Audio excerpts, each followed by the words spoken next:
आज हम लोग यूएसए के फार्म के बारे में पढ़ेंगे। यानी कि पिछले वाले क्लास में हमने इंडिया में किस प्रकार से फार्मिंग किया जाता है इसको हमने एक कहानी के तरीके से समझा था। मुन्ना लाल जी का कहानी था, उसको हमने समझा। आज हम लोग सीखेंगे और ये जानेंगे कि अमेरिका यानी कि यूनाइटेड स्टेट ऑफ अमेरिका का किसान किस प्रकार से खेती को करता है। ठीक है, इंडिया में कैसे होता है ये तो हम लोग जान चुके हैं अगले वाले क्लास में, पिछले वाले क्लास में। और आज जानेंगे कि अमेरिका का फार्मर किस प्रकार से खेती करता है। देखिए, the size of a farm in the USA is much larger than that of Indian farm। देखिए, हम लोग यहाँ पे इंडिया में यदि देखा जाए तो बेसिकली हमारे पास क्या होता है, लैंड का छोटा छोटा सा टुकड़ा होता है, 1 बीघा 2 बीघा जमीन इतना होता है ना, उसी में हम लोग खेती करते हैं। लेकिन अमेरिका में जहाँ पे खेती होता है ना, वो एरिया बहुत बड़ा होता है, इंडिया के कंपैरिजन में बहुत बड़ा होता है। यानी कि वो लोग ना 1-2 बीघा पे खेती नहीं करते हैं, 100-100 बीघा, 200 बीघा, 300 बीघा, ऐसे ऐसे जमीन पे वो लोग खेती करते हैं, है ना। आगे बढ़ते हैं फिर। A farm size in the USA में अबाउट 250 हेक्टेयर। सोचो, यानी कि इंडिया में यदि हम लोग अधिकतर देखें तो एक आदमी के पास मुश्किल से मुश्किल कितने पे वो खेती करता होगा, मुश्किल से मुश्किल चलो ज़्यादा से ज़्यादा हम लोग यदि बात करें तो 20 बीघा, 30 बीघा, 40 बीघा, 50 बीघा, या फिर जो छोटा मोटा किसान है तो 5 बीघा, 2 बीघा, 3 बीघा, इतने पे वो खेती करता होगा। लेकिन अमेरिका में जो है ना, जो लैंड का साइज है एक आदमी के पास लगभग, मतलब जहां पे वो अकेला वो खेती कर सकता है, वो है 250 हेक्टेयर। सोचो, और ये 250 हेक्टेयर में ना बहुत बीघा आ जाता है। ठीक है, और 1 हेक्टेयर में कितना होता है ये अकॉर्डिंग टू स्टेट वेरी करता है। जैसे बिहार में कुछ और है, उत्तर प्रदेश में कुछ और है, तो 1 हेक्टेयर में अलग अलग कंट्री, अलग अलग स्टेट का अलग अलग बीघा होता है अपना। ठीक है, लेकिन फिलहाल अभी आप ये जान लीजिए कि जो यूएसए में खेती होता है वो छोटे मोटे लैंड पे नहीं होता है, बहुत बड़े लैंड पे होता है, यानी कि बहुत दूर तक फैला हुआ रहेगा, आपको केवल वही देखने को मिलेगा। ठीक है, आगे। The farmer generally lives in the farm. इतना बड़ा उन सबका जमीन होता है कि फार्मर जो होता है ना यूएसए के, वो अपना घर भी उसी जमीन में बना लेते हैं, यानी कि रहते भी वही जमीन पे हैं और खेती भी वहीं पे करते हैं। अपने बीच में घर बना लिया और चारों तरफ अपना वो खेती कर रहा है ना। आगे, some of the major crops grown are. USA में कुछ मेजर क्रॉप्स हैं जो कि उगाए जाते हैं, जैसे कॉर्न मतलब मेज, उसके बाद soybean, wheat, cotton and sugar beet. Sugar beet का मतलब मालूम है क्या होता है? चुकंदर, वो जो लाल लाल होता है ना, हाँ, जिसको हम लोग चाउमीन उमीन में बनाने में इस्तेमाल करते हैं, या फिर जिसको खून की कमी होती है वो भी उसको खाते हैं, चुकंदर, तो वो उसी को हम लोग कहते हैं शुगर बीट। तो ये कुछ ऐसे क्रॉप हैं जो कि अमेरिका में उगाए जाते हैं। अब ये तो थोड़ा बहुत आपने अमेरिका के थोड़ा बहुत बारे में आपने बात किया, लेकिन हम यहाँ पे एक और आदमी का एग्जाम्पल लेने वाले हैं, उसके बाद समझेंगे।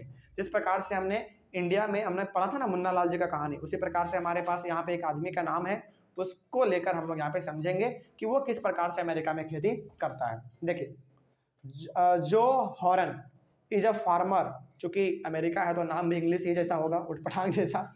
जो Horn is a farmer of Iowa state in the Midwest USA. जैसे यूएसए आपका है तो यूएसए क्या हो गया आपका, एक कंट्री है बेसिकली, उसके अंदर आयोवा स्टेट है, यानी कि राज्य है।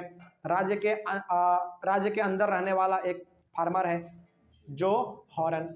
ठीक है, तो जो हॉरन बेसिकली आयोवा स्टेट में रहते हैं, जो कि कहाँ पे है, मिड वेस्ट यूएसए में। बात समझ में आ गया? चलिए आगे बढ़ते हैं फिर। He has about 300 hectares of land. सोचो, ये अकेला आदमी के पास 300 हेक्टेयर जमीन है।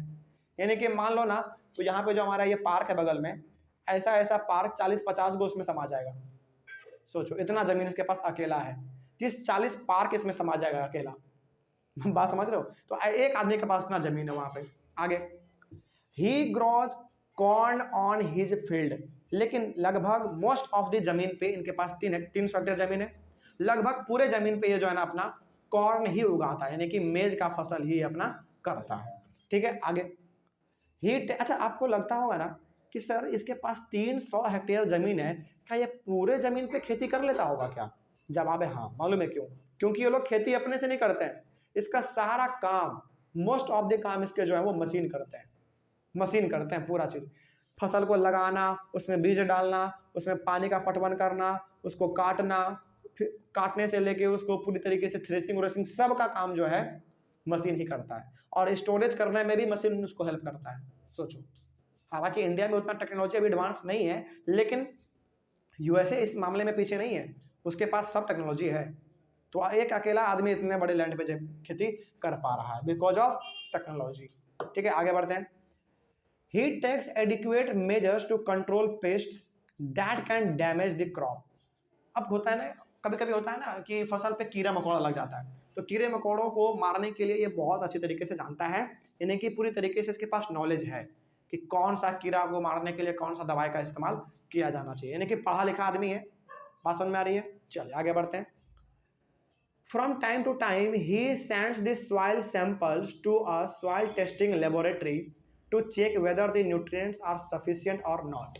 देखिए बार बार होता है क्या है ना कि आप लगातार एक ही जमीन पे खेती कीजिएगा तो आपके सॉइल का फर्टिलिटी खत्म होने लगता है, यानी कि सॉइल का न्यूट्रिशन खत्म होने लगता है। तो इस चीज़ को चेक करने के लिए कि मिट्टी में अभी तक न्यूट्रिएंट्स बचा हुआ है कि नहीं बचा हुआ है, ये अपने मिट्टी को लेके जाता है, यानी कि मिट्टी को छोटे से किसी चीज़ में लेके जाता होगा, उसको जाके लेबोरेटरी में दे देता है। लेबोरेटरी वाले लोग उसको चेक करके बताते हैं कि इस मिट्टी में न्यूट्रिएंट्स बचा है कि नहीं बचा है, तो उसको पता चल जाता है। यदि न्यूट्रिएंट्स बचा है तो उसके ऊपर वो खेती और करते हैं, यदि नहीं बचा है तो फिर उसके ऊपर वो अपना कुछ फर्टिलाइजर सब छिड़कते होंगे, फिर खेती करते होंगे।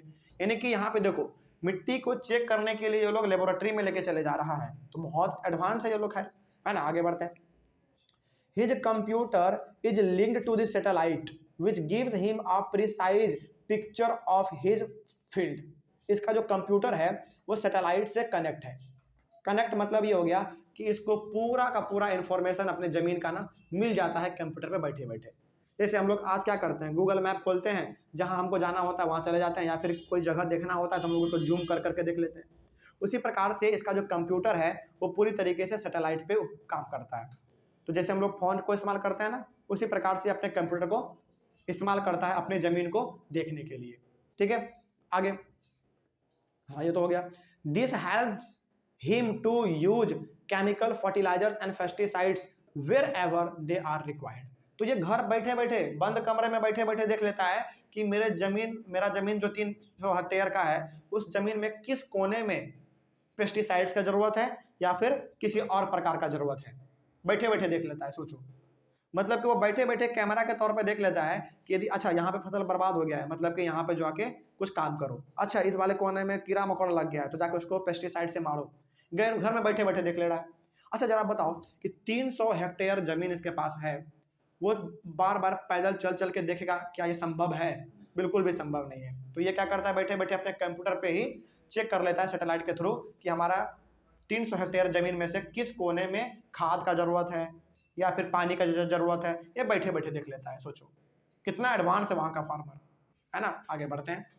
उसके बाद he uses tractors, seed drills, leveller, harvester and thresher. Tractor मतलब आपको मालूम है खेत के जुताई के लिए मशीन का इस्तेमाल करना, वो ट्रैक्टर है। सीड ड्रिल मतलब जो कि अपने आप फसल को, यानी कि जो बीज है वो अपने आप लगा देता है, मशीन के थ्रू ये चलता है। लेवलर जिसको हम लोग हिंदी में भारत में क्या कहते हैं, चौकी करना, यानी कि मिट्टी को पूरा प्लेन कर देना, है ना, चौकी कर देना। हार्वेस्टर मालूम है आपको, फसल का कटाई करने के लिए भी इसके पास मशीन होता है।